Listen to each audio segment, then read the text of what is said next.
Hey my friend, this is Joey, and in this video we'll create a Python program to find the sum of an array of integers. I'm already in my PyCharm IDE, and here in this file I'll write the program.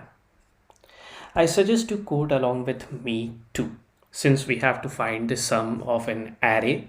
Hence we are going to declare and initialize an array using the array module in Python. So for that we'll first import it. So I'll write import array as AR.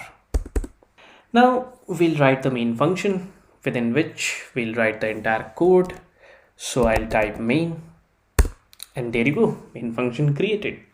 Inside the main function, we'll first declare an array of integers. So we'll call this array ARR, and after the equals to sign, we'll write AR dot array.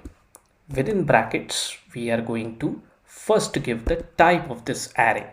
So I choose to first create an integer array.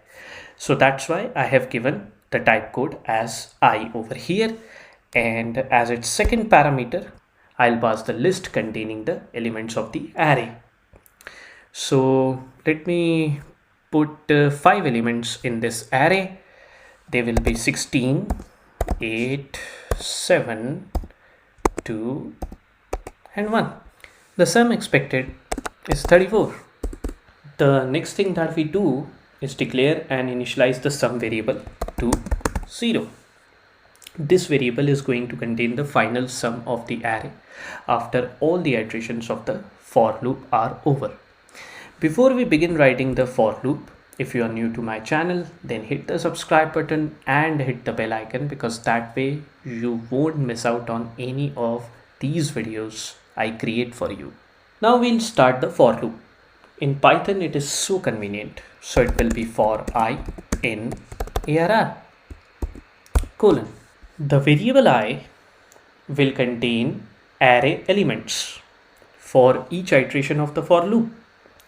Within the loop, within the body of this for loop, we'll write the line of code as sum equals to sign sum plus I.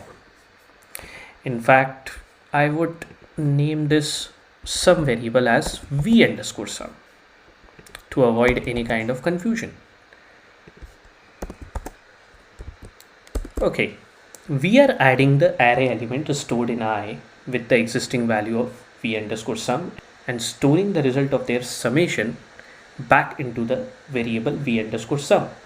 So in the first iteration, value of v underscore sum is 0 and I will be 16. So the value of their summation will be 16, which will be stored back into this variable v underscore sum.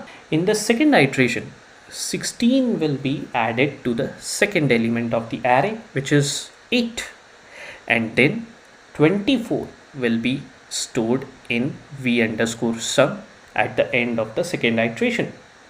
This process is going to continue till the last iteration of the for loop, and thus v underscore sum will contain the final sum of the array after all the iterations of the for loop are over. So now we print the value of the variable v underscore sum. So within print, we'll write a message: the sum of array ARR is curly brackets dot format. Within its brackets, we'll pass v underscore sum. That's it.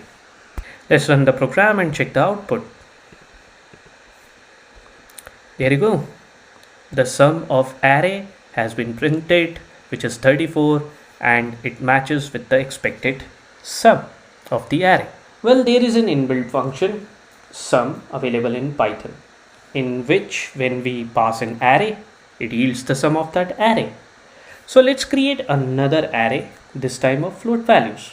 I'll call it new underscore ARR, and we'll take off the array module only to create this array.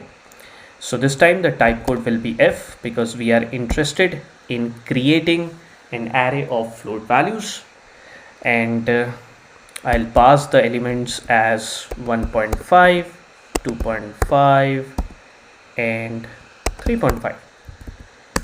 The expected sum of this array is 7.5. Simply, we'll now declare a third variable, new underscore sum, and after the equals to sign, we'll write the method sum, and within its brackets, we'll pass this array new underscore arr.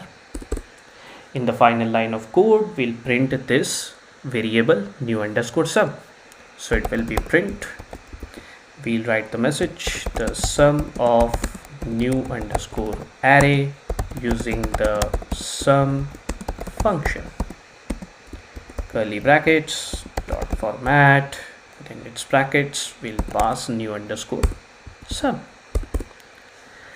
Let's run the program and check the output. I'll click on the play button, and there you go. The sum of new underscore arr has been calculated, which comes out as 7.5, and that matches with our expected sum.